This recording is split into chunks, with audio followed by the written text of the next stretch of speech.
Today, for some reason they've declared this is the International Dance Day.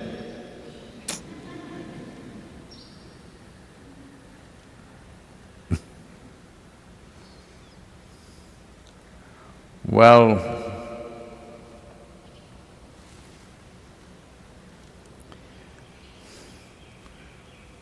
in this culture, an enormous attention has been paid to what are the things that physical body can do and what sort of postures and movements would lead to the advancement of the individual human being who inhabits that body if you use the body in a certain way. Based on this, various classical dances were developed, very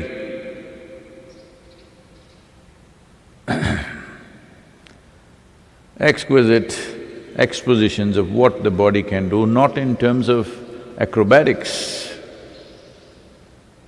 but in terms of various things that you can do with the body gracefully, with a deep or very profound involvement on the level of your emotion, a certain mathematic and rhythm to all that we are doing. Like this, dance forms evolved largely from temples in the country. Till about a few centuries ago, dances were mainly performed only in the temples because dancers only performed to the divine. People could also manage to see, but mainly the performance was for the divine and nobody else. They played music only for the divine. Others could overhear.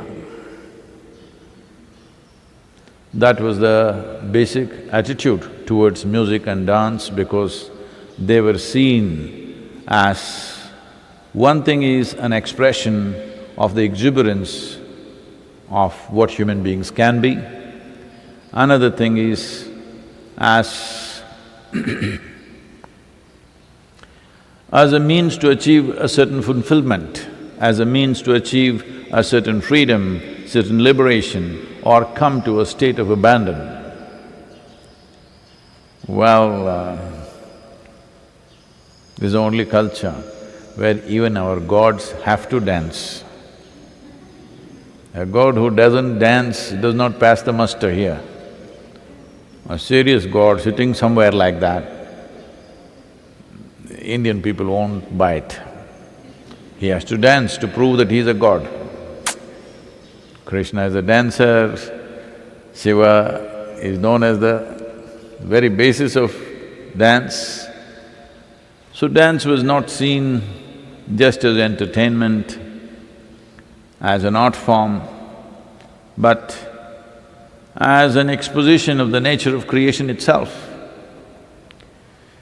So the image of Nataraja, a 2-meter tall Nataraja is installed in front of the sun laboratory in Europe because in the minds of the scientists who had delved into these aspects of life, of particles, subatomic particles and other aspects of the cosmos, they all felt the closest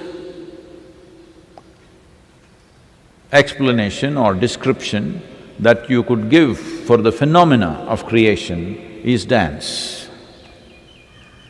They are dancing in a certain way. Well, always yoga described both creation and destruction as tandava. That means a wild dance, but phenomenally synchronized. So Shiva, Radha Yogi is a representative of that. A whole culture has been bred from that dimension of understanding. So today is International Dance Day, and if you want to maintain social distancing, that's the best thing you can do, simply dance by yourself. because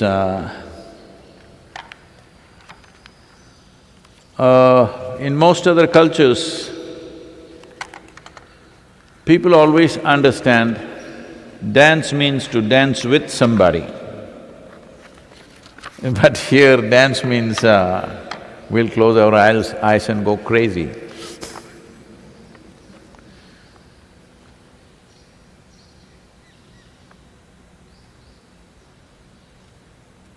You know, human body,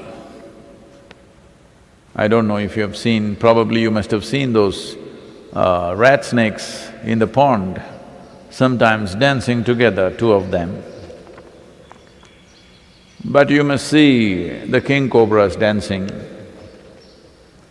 It is absolute phenomenon. King cobras dancing is a sight of your life. Well, you definitely have seen peacocks dancing out here. They've got such a big plume, you don't have nothing like that to shake it like that, you know. You have a clunky body full of bones. You're not like a king cobra, you know. So even with this clunky body, when you feel joy in your heart, even with this bony, clunky body, you still feel like dancing. So I have a little poem for you. It's called Dance. When joy fills your heart, even with your bony, clunky limbs become graceful.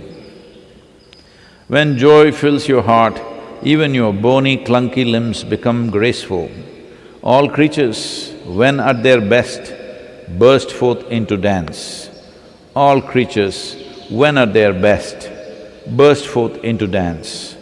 Not just a graceful king cobra or a delightful peacock, even the gangly cricket and ungainly hippopotamus do their own gig. Not just the graceful king cobra or a delightful peacock, even gangly cricket and ungainly hippopotamus do their own gig. In this land, even gods, sages and seers dropped falsehood of seriousness, serious dignity and danced to their heart's content. In this land, even gods, sages and seers dropped falsehood of serious dignity and danced to their heart's content. Make life a dance of grace.